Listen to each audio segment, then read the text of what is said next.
C'est la troisième fois que je tourne cette vidéo, tout simplement parce que je suis épuisée, que je me rends compte au moment d'essayer de monter, les plans que j'ai les yeux à moitié fermés pendant toute la vidéo et que, j'ai l'impression de ne pas sourire alors qu'en fait je suis super contente d'être ici.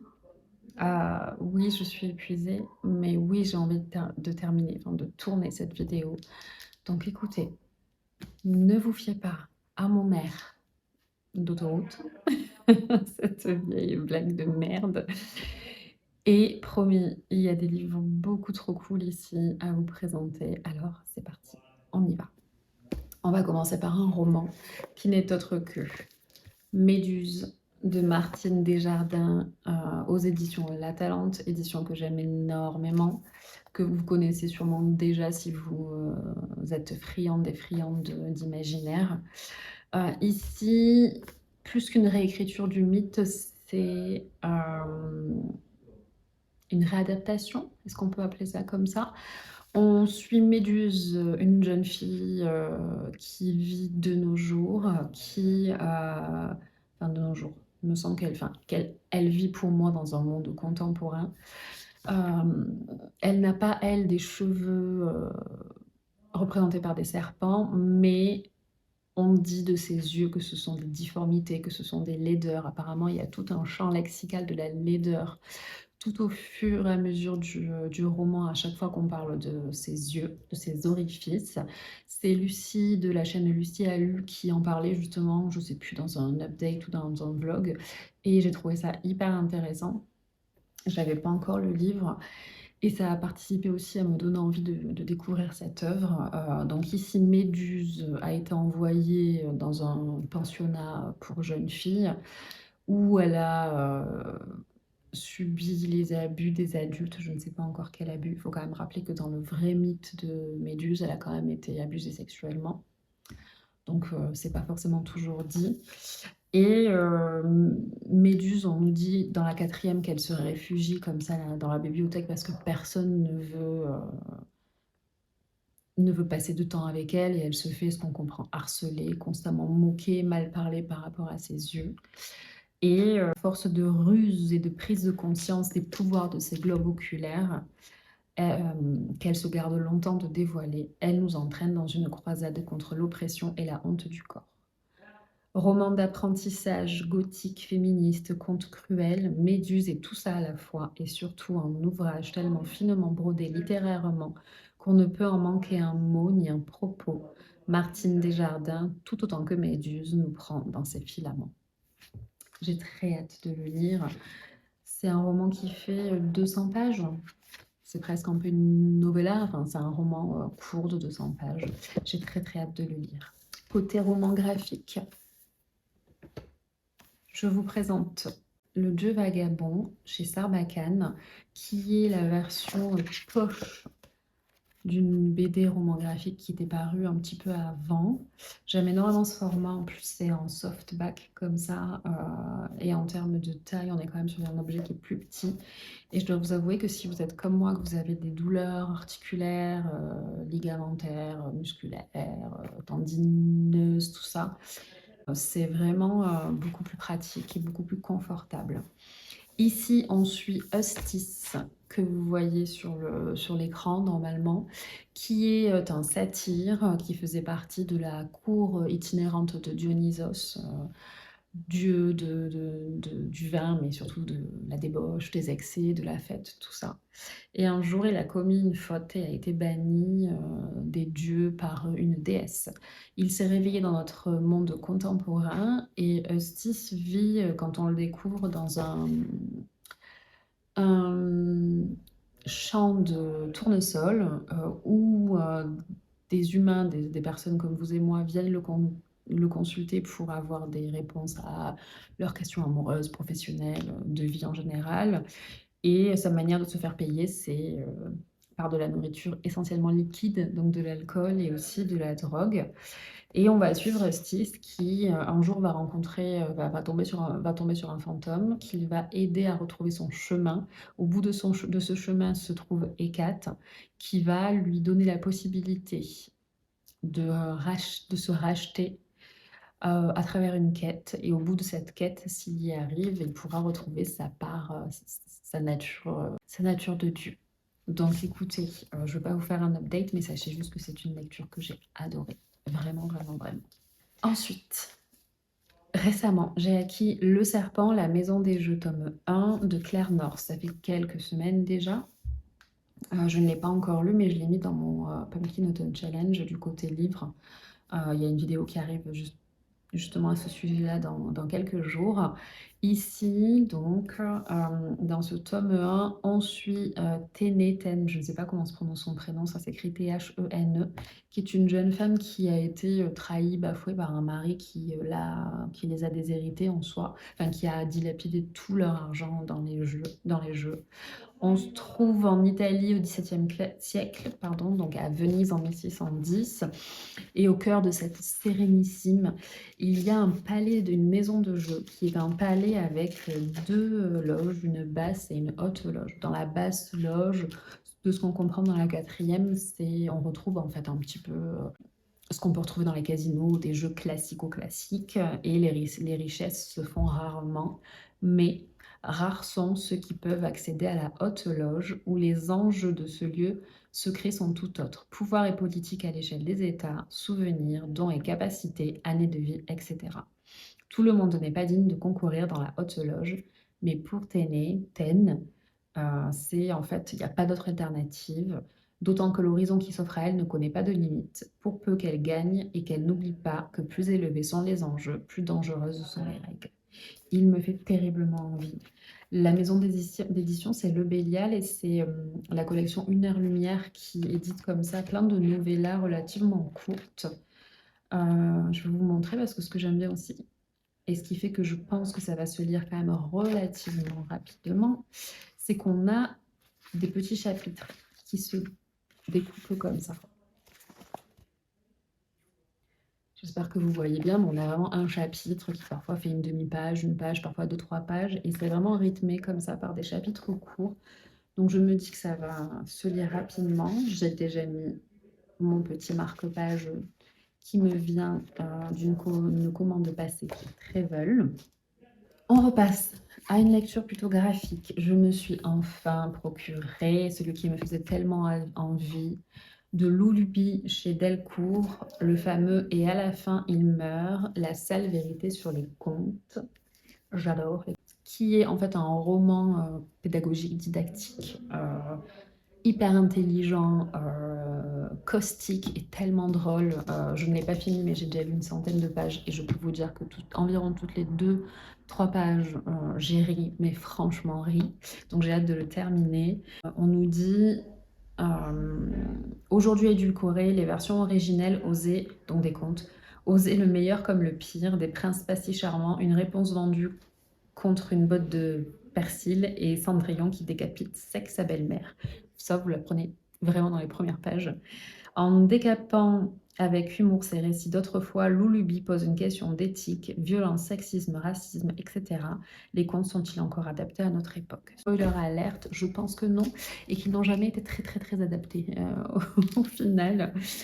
On retourne chez La Talente avec la queen, la reine de la SF positive que j'aime d'un amour infini, qui est Queen Becky Chambers.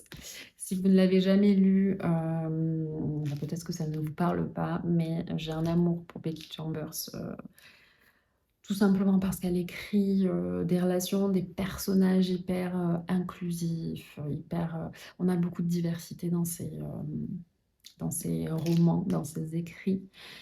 Ici, c'est le tome 2 des Voyageurs. Le tome 1 était l'espace d'un an que j'ai rangé, que j'ai dans cette édition hardback aussi, mais dans l'édition plus classique comme le Méduse que je vous ai montré. Je faisais traîner l'achat et la lecture du deuxième tome parce que j'ai envie que cette saga me dure le plus longtemps possible, mais vraiment ces derniers temps j'avais tellement envie de retrouver cet univers et la plume de Becky Chambers. Et donc samedi, on a fait une petite virée, une petite sortie en librairie, notamment pour trouver des livres pour le petit tout. Et je l'ai vu et j'ai voulu me le prendre et mon chariton me l'a pris et je suis ravie. En plus, regardez, c'est en hyper autonome, il est magnifique. Ici, donc dans ce deuxième tome, on retrouve une personnage et une autre protagoniste qu'on a un petit peu moins vue dans le tome 1, au sein d'une planète. Dans le tome 1, on était au sein d'un vaisseau avec différentes personnes et créatures de différentes planètes. On retrouve une de ces personnes slash créatures slash entités, Lovelace, qui était une intelligence artificielle et qui a accepté de se transférer dans un corps humain, si vous voulez, dans un corps synthétique. La question se pose, elle se pose elle-même la question de savoir si devenir un être humain est réellement une chance. Et visiblement, tout de suite, dans la quatrième, on ne dit que pas pour elle, parce qu'elle se sent limitée dans cette enveloppe physiologique. Elle se sent restreinte, elle se sent aussi restreinte par le fait qu'elle n'a plus d'accès au réseau, sa vision est complètement limitée aussi. À ses côtés, Poivre, qui est une mécano qui l'aide de son mieux. Poivre, on l'a aussi vu, mais beaucoup moins dans le premier tome. Ancienne enfant esclave libérée par miracle, grandit seule sur une planète ravagée, elle aussi a dû lutter pour accéder pleinement à l'humanité et se construire une vie, sinon ordinaire, du moins normale. Vous avez dû entendre mon cher et tendre éternuer. Libration non d'un point de l'espace en équilibre entre deux astres, zone de stabilité mouvante qui accompagne les planètes dans leur danse, raconte l'histoire de ces deux femmes. Chacune à sa façon s'arrache à une vie liminale pour se tailler une identité, conquérir l'indispensable, la dignité. Becky Chambers, elle écrit vraiment de la SF positive. Si vous n'avez jamais lu de SF, si vous avez envie de lire de la SF comme ça, qui est inclusive, qui est plutôt féministe aussi, dans laquelle il y a de la vraie diversité, je vous conseille vraiment Becky Chambers. Elle a aussi des écrits plus courts, des novellas. La première que j'ai lue d'elle, donc le premier livre que j'ai lu d'elle, c'est Apprenti par bonheur, que j'ai adoré. Elle a écrit aussi Histoire d'un moine et d'un robot l'année dernière, je crois.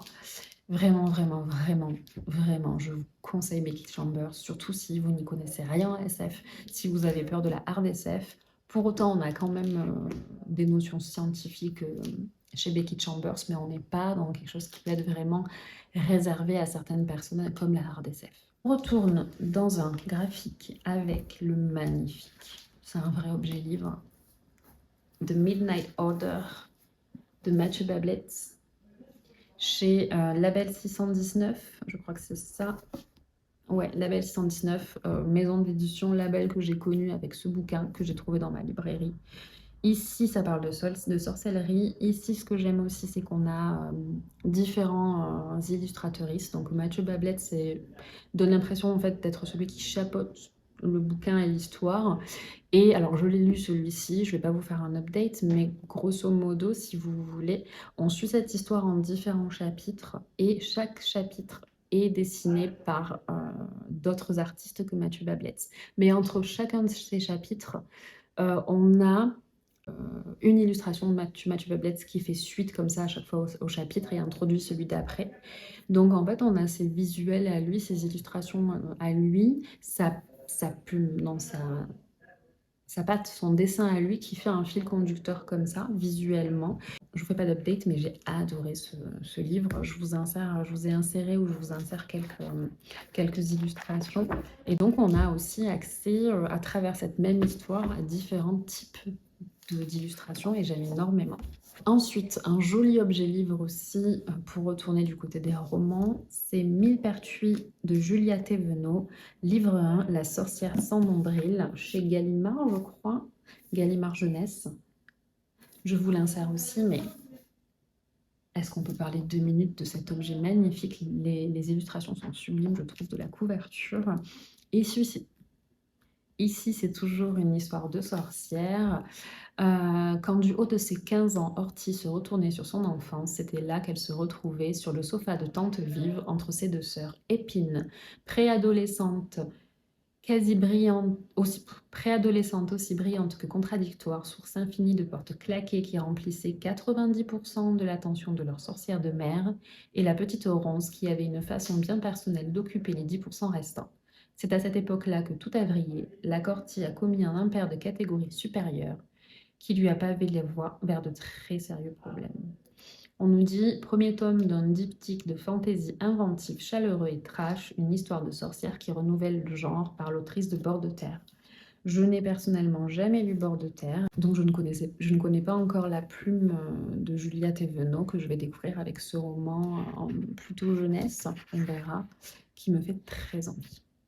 Avant-dernier graphique, non, avant-dernier graphique, Les carnets de cerises. Le premier tome, Le zoo pétrifié de la collection Métamorphose chez les éditions Soleil. Je ne connaissais pas du tout les carnets de cerises. J'ai découvert au hasard d'une sortie dans un supermarché pour faire 4 courses. Et je trouve les dessins sublimes. Je crois que vais vous insérer une ou deux planches, mais je voulais quand même vous montrer. Voilà. Ce que j'aime aussi, c'est que en plus des dessins, on a des extraits du carnet intime, du journal intime de Cerise. C'est une jeune fille de 11 ans. On va, je pense, retrouver dans tous les tomes des personnages récurrents, comme une de ses voisines qui est auteurice. Il faut savoir que Cerise veut devenir écrivaine aussi. Et deux de ses amies qui sont tout aussi différentes qu'elle.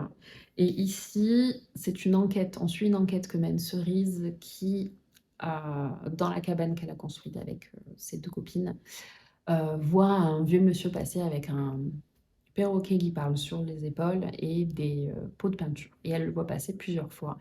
Et elle cherche à savoir ce que fait ce monsieur. On va parler de zoo, dans lequel il n'y a plus d'animaux, d'amitié et de tout plein de trucs beaucoup trop cool et de bons sentiments comme ça fait du bien. Je l'ai pris aussi parce que, j'ai pu vous le dire dans d'autres vidéos, mais si vous arrivez aujourd'hui, j'ai à cœur de constituer une petite bibliothèque, enfin une bibliothèque aux petits aussi, qui pour l'instant, bon, a à peine appris à lire l'année dernière, mais j'ai envie, voilà, d'avoir comme ça des petits romans jeunesse, des romans graphiques aussi, accessibles pour lui au fil des années, qu'il pourra lire et dont on pourra partager aussi le ressenti et aborder des points importants. Là, ça nous permettra encore de parler de zoo et de ce qui ne va pas dans ces derniers.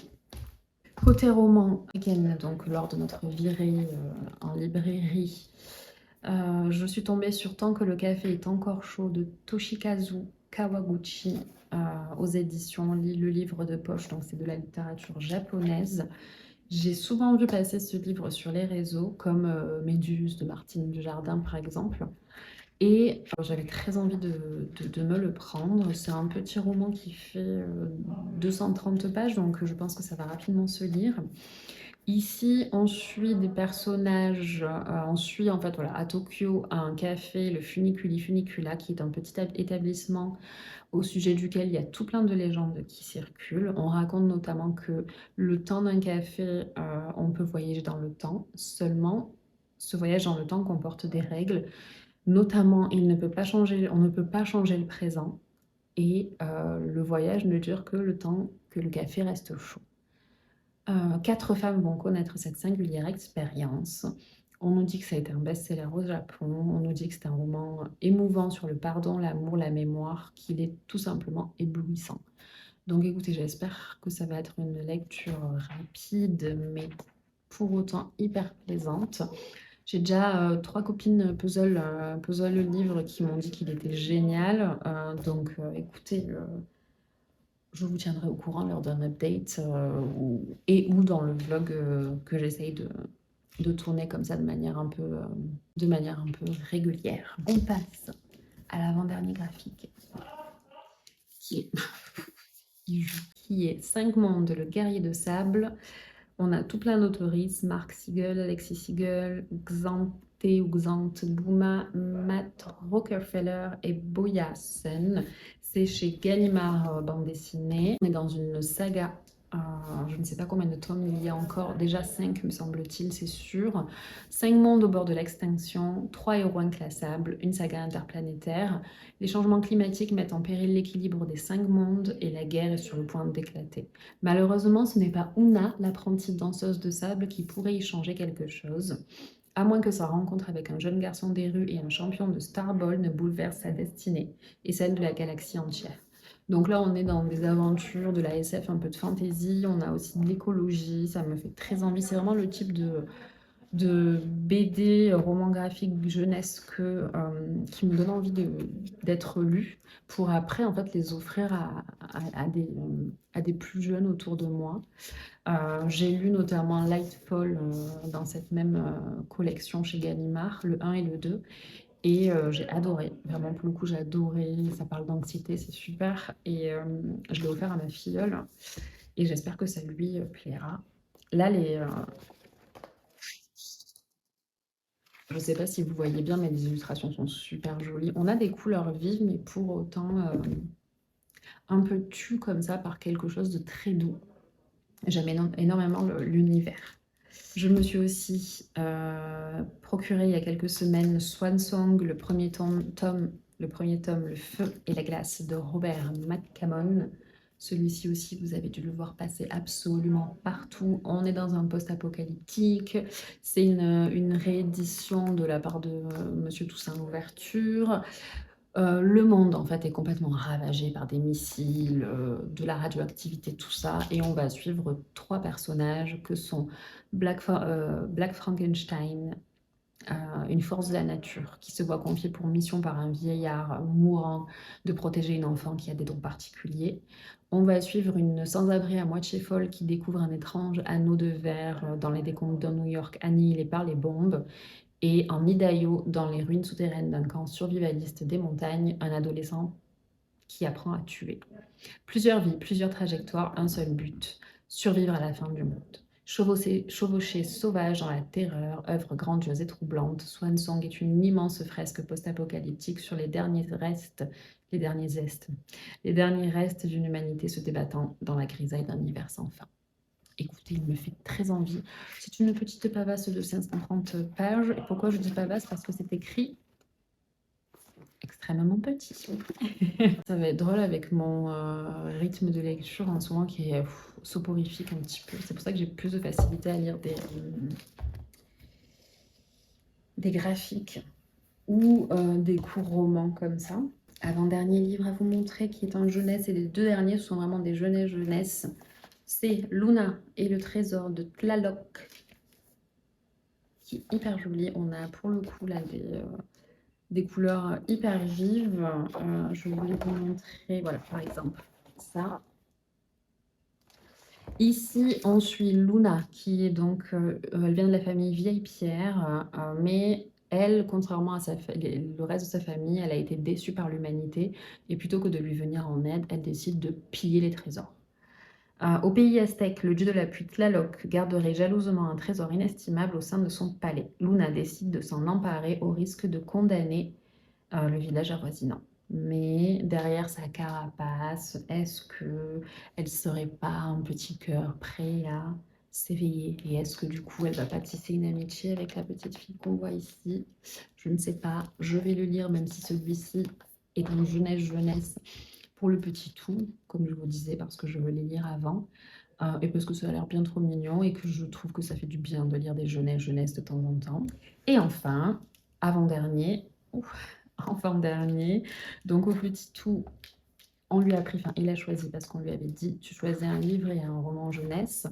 Il a choisi L'agence tout terrain à la poursuite du chapardeur. J'adore ce jeu de mots. Regarde-moi ça. Donc en fait, c'est des tout petits textes avec des illustrations et j'aime bien aussi parce que voilà, comme il a appris à lire l'année dernière, ça permet aussi, je pense, si jamais il y a des choses qu'il ne comprend pas, de les comprendre vis-à-vis, enfin par rapport aux illustrations qu'il peut y avoir sur la même page. Ici, on suit une agence de détective qui a été fondée par 2 chiens.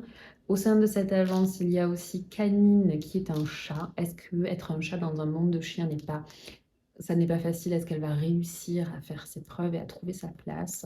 Voilà. Est-ce qu'ils vont trouver le chapardeur? Spoiler alerte, ce n'est pas le dernier tome de cette série, donc je pense que oui. Et on est chez Albin Michel Jeunesse. Les auteurs sont Kate et Joel Temple. Et l'illustratrice est Shiloh Gordon. Et enfin, le dernier livre que je me suis procuré, c'est un tout petit folio à 3 euros. Vous savez, ces récits courts à 3 euros. La poésie à vivre, paroles de poète. Il faut savoir que j'aime beaucoup la poésie de manière générale, que j'aimerais en lire plus. J'aime aussi beaucoup les plumes poétiques assez oniriques, tout ça. J'ai pris ce livre parce que, ben, c'est un court, recueil de paroles et non pas recueil de poésie. Recueil de paroles de poètes par et de poétesses par, Jean-Pierre Siméon et en fait, à chaque fois, on a par exemple, là, on a Paul Éluard. À chaque fois, on a un court texte par Jean-Pierre Siméon qui parle du poète ou de la poétesse. Et après, on a des paroles du poète ou de la poétesse. Donc, on a quelques femmes à l'intérieur, pas beaucoup non plus, hein, faut pas déconner. Mais c'est aussi pour ça que je l'ai pris, parce qu'il n'y a pas que des hommes. Donc, j'espère que ça va me plaire. Et ça n'a pas l'air indigeste puisque c'est rythmé par des chapitres à chaque fois, donc je vous en dirai également des nouvelles. C'était donc le dernier livre de ce book haul. J'espère que la vidéo vous aura plu. J'espère que vous avez peut-être découvert des romans ou des romans graphiques avec cette sélection. Et si jamais vous les connaissiez déjà, n'hésitez pas à me le dire en barre d'infos, que vous les ayez découverts, que vous les ayez déjà lus. Je suis vraiment preneuse. Si certains vous intéressent et que vous voulez les lire en lecture commune, n'hésitez pas à me le dire non plus en commentaire. Je me ferai un plaisir de les lire en votre compagnie. J'espère que vous vous portez bien. Soyez doux avec vous. Je vous souhaite de belles lectures et de beaux moments puzzle. Je vous embrasse et je vous dis à tout vite.